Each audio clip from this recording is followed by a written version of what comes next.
암에 걸리면은요, 치료를 해야 되죠. 만약에 이것을 도려낼 수 있으면은 깨끗하게 도려내야 됩니다.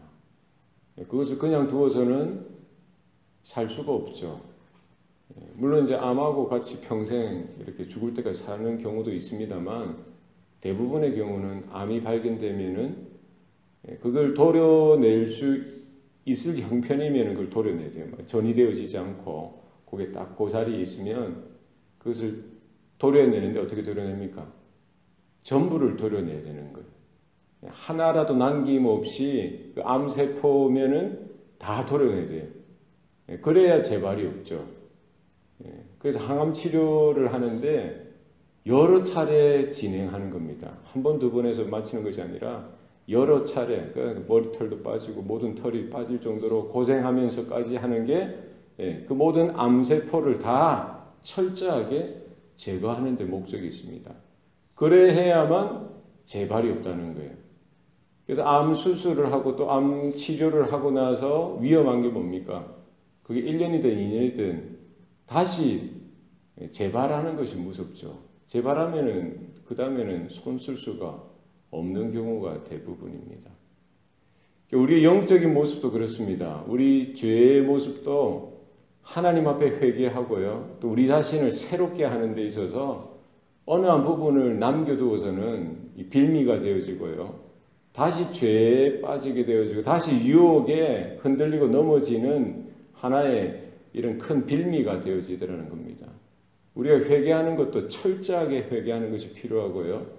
우리 안에 이런 개혁이 우리 안에 새롭게 되어지는 것이 이렇게 한 부분만이 아니라 전인격적으로 우리 전 삶에 있어서 우리의 모든 삶의 영역에 있어서 우리의 마음과 생각과 행동에 있어서 철저하게 하나님 앞에 말씀 앞에 새롭게 되어지는 것이 필요합니다. 그래서 거듭난다라고 표현을 하죠. 한번 조금 마음이 바뀌는 것, 변화시키는 것이 이것이 아니라 철저하게 전인격적으로 변화받는 것. 이것이 성경이 우리에게 요구하는 것이고 하나님께서 우리에게 요구하시는 이와 같은 회개의 삶의 모습이 되겠습니다. 오늘 본문에 보면은 이제 아합이 죽고요. 그의 아들 요람이 죽습니다.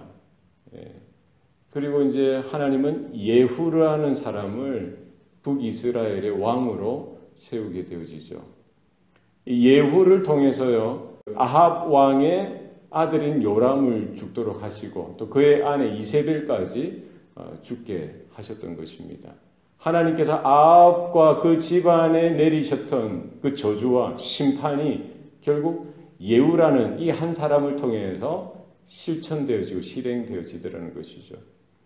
단순히 아합 왕의 아들 요람 그리고 그의 아합의 아내였던 이세벨을 죽이는 것만으로 이 개혁이 끝나지 않습니다. 하나님을 통해서 예후가 생각할 때 더 철저한 이런 개혁이 이스라엘 땅 가운데 있어야만 하는 것이죠. 지금 아합이 죽고 요람이 죽었지만 여전히 그 아합의 손자들이 또 그 자녀들이 직계 가족이 한 70명이 사마리아에 있었던 거예요. 여전히 아합 왕가의 아합의 집안의 영향력들이 알게 모르게 북이스라엘 가운데 있었던 것입니다. 예후는 그것을 보고요. 그냥 두지 않습니다. 그 정치적인 숙적으로서 숙적을 제거하는 숙청하는 그런 일들이지만 결국 하나님이 말씀하신 대로 엘리야를 통해서 예언하셨던 그 하나님의 말씀이 하나도 땅에 떨어지지 아니하고 실천되어지고 이루어졌던 것을 볼 수가 있습니다. 예후가 지금 이제 아합 왕의 그 자녀들 70명이 사마리아에 있는 것을 듣고는 편지를 쓰는 거예요. 그들이 북이스라엘 귀족들과 또 그 제사장들 몇몇 그 아합의 측근들과 함께 여전히 있는 것을 보고는 편지를 쓰는 거예요. 경고를 하는 것이죠. 너희들이 너희 주 아합 왕을 이야기하는 것이죠. 그들의 자녀 70명과 함께 있지 않느냐. 그들 중에서 참신하고 똑똑하고 잘난 그 한 사람을 선택해서 왕위에 올려서 너의 주를 대신하여 그 왕가를 지속하라라고 경고하는 것이죠. 그러니까 그 이야기를 듣고는 깜짝 놀라는 겁니다. 우리는 그럴 생각도 없고 그럴 이유도 없고 그럴 의지도 없고 그런 능력도 없다라고 다시 편지를 쓰고요. 우리는 당신을 따라가겠습니다. 당신이 무엇을 행하든지 당신이 원하는 것을 하길 원합니다. 라고 이야기하는 것이죠. 그때 예후가 다시 편지를 써서요. 무엇을 요구합니까? 내일 이 시간까지 24시간 시간을 주는 거예요. 내일 이 시간까지 그 아합 왕의 자녀들, 직계 자손 그 70명의 목을 쟁반에 담아서 가지고 오라라고 이야기합니다. 이제 그 말대로 하는 거예요. 그들을 모아서 70명의 목을 다 따고요. 그것을 이제 쟁반에 담아서 예후에게 가져다 주고 북이스라엘의 개혁이 이렇게 시작되어지는데요. 철저하게 시작되어지고요. 잔인할 정도로 시작되어지는 겁니다. 그만큼 아합 한 사람, 이세벨 한 사람이 행했던 그 죄악이요. 그 세대에만 머무는 것이 아니라 그 자녀손에게도 그런 악한 영향력들이 뿌리 깊게 흘러가게 되어지고요. 북이스라엘 전역에 그와 같은 영향력들이 남아있더라는 것입니다. 그것을 제거하는 것이 결코 쉬운 일이 아니고 단순한 일이 아니고 그냥 쉽게 할 수 있는 일이 아니지만 그와 같은 큰 대가를 치르고 그런 위협을 무릅쓰고 행했던 일들이 되어지는 것이죠. 뿐만 아니라 그에게 속한 모든 제사장들, 이 아합을 따랐던 그런 귀족들, 측근들도 사마리아에 돌아와서 다 제거하는 겁니다. 아합에게 속한 모든 세력들을 발본색원하는 그런 일들을 하고요. 그가 이야기하는 것이 무엇입니까? 하나님께서 아합 집에게 명하셨던 모든 말씀이 하나도 땅에 떨어지지 아니하고 엘리야를 통해서 선지자 엘리야를 통해서 말씀하셨던 것이 오늘날 이루어졌다라고 이야기하는 것이죠. 정치적인 개혁을 시작으로 해서 종교적인 개혁까지 나아가게 되는 것입니다. 그래서 이제 북이스라엘 가운데 바알을 섬겼던 자들, 바알의 선지자들, 바알의 제사장들, 또 바알 신자들을 다 모으는 거예요. 아합은 요만큼 바알을 섬겼지만 나는 바알을 엄청 많이 섬기는 것이다라고 이렇게 가장해서 계략을 써서 그들을 속이는 것이죠. 그래서 바알에게 제사를 드리자 해서 바알 신당에 바알 신자들과 바알의 제사장들과 선지자들을 다 모아놓고요. 그들에게 예복을 하나씩 입히는 것입니다. 이제 숙청을 해야 되니까 옷을 입혀서 바알 신자들, 바알을 따르는 사람들이 눈에 띄도록 표시를 해주는 것이죠. 그들에게 옷을 입히고요. 이제 번제를 드리고 바알에게 제사를 드리도록 하고요. 그 밖에 자신의 그 사람 레갑 족속의 요나답을 비롯해서 그의 측근들 80명을 칼로 창으로 무장하도록 해서 한 사람이라도 빠져나가지 못하도록 그 모든 바알 신자들 또 바알의 사람들을 다 쳐서 죽이도록 했던 것입니다.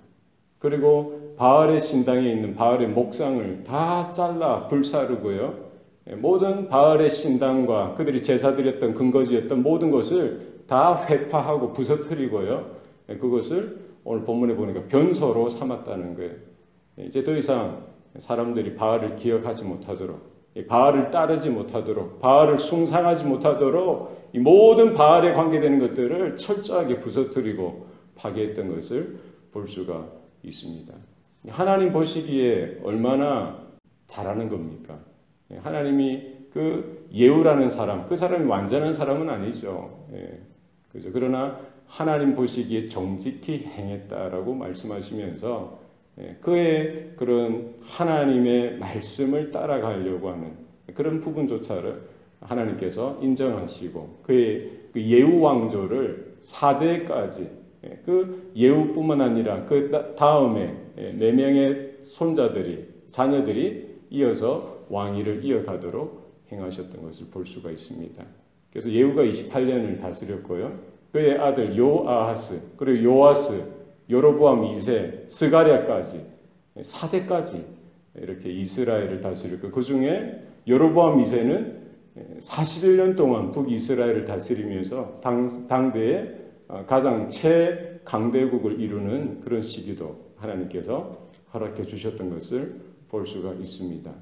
그래서 악인이라도 하나님의 뜻 가운데 하나님의 말씀을 쫓아 행하면 하나님께서 거기에 대한 보상을 해주셨다는 사실을 우리는 볼 수가 있습니다. 그러나 예후의 개혁, 예후의 그와 같은 이런 여러 가지 신앙적인 삶이 완벽했던 것은 아닙니다. 하나님의 그 명령에 따라서 이렇게 아합의 왕가를 다 숙청하고 그리고 바알 선지자들, 바알 신자들을 다 숙청하고 제거했지만 그에게 하나의 남겨두었던 단점, 해결하지 못한 숙제가 있었던 거예요. 그것이 무엇입니까? 여로보암이 빠졌던, 여로보암이 걸었던 그 죄악에서는 떠나지 못했던 것을 볼 수가 있습니다. 오늘 본문에 보면은 바알의 신당은 다 제거했지만 베델과 단에 있는 금송아지를 숭배하는 이 금송아지는 제거하지 못하고요. 여로보암이 그렇게 했듯이 자기의 선조들이 그렇게 했듯이 여전히 베델과 단에 금송아지를 두고요. 북이스라엘 그 모든 사람들이 금송아지를 숭배하는 그런 어리석음에 빠지는 그런 일들을 지금 예후는 방치했던 것을 볼 수가 있습니다. 이것이 결국 북이스라엘이 파괴되어지고 파멸되어져서 BC 722년에 결국 나라가 망하게 되어지는 그런 단초가 되어지는 것이죠. 개혁을 할 것 같으면 철저하게 해야 됩니다. 회개를 할 것 같으면 철저하게 해야 되는 거예요. 작은 것을 어정쩡하게 남겨두었다가 결국 그것이 재발되어지고요. 그리고 하나님 앞에서 더 큰 징계로 심판으로 몰아닥치게 되어지는 빌미가 되어지는 것을 볼 수가 있습니다. 예후는 자기가 할 수 있는 만큼 했던 것입니다. 그러나 철저하게 하나님만 의지하고 처음 시작했던 그 개혁을 끝까지 완수했어야 되는데 그러하지 못했던 모습을 볼 수가 있습니다. 이것을 우리의 타산지석으로 삼고요. 우리 안의 모습 가운데 하나님 보시기에 기뻐하시지 않는 모습들이 있다면 우리가 철저하게 하나님 시간 주시는 이때가 바로 하나님께로 돌이키고 하나님과의 관계가 새롭게 회복되어질 수 있는 기회라는 사실을 기억하시고 오늘 하루도 그 하나님의 말씀과 하나님의 부르심 앞에 믿음으로 반응하고 새롭게 세워지는 저와 여러분의 삶이 될 수 있기를 소원합니다. 기도하시겠습니다. 살아계신 아버지 하나님, 오늘도 우리에게 은혜 주시니 감사합니다. 예후를 통해서 또 하나님의 그 명령하심이 또 하나님의 그 징계와 진노가 어떻게 그 아합 왕가 가운데 아합의 집안 가운데 이루어졌는지를 바라보았습니다. 그 죄악의 덩어리였던 그 문제를 어떻게 해결해 가시는지를 바라보았습니다.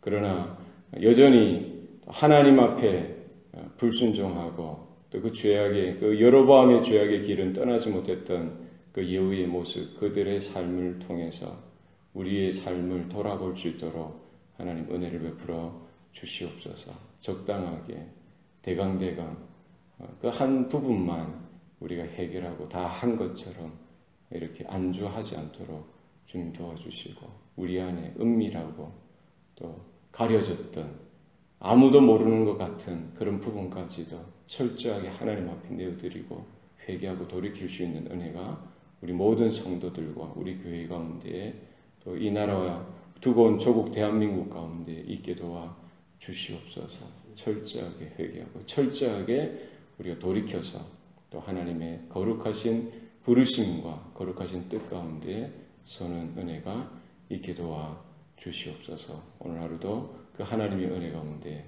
서게 하시고 또 믿음으로 걸어가는 복된 하루가 되도록 주장하여 주시옵소서. 감사드리고 예수님 이름으로 기도합니다. 아멘.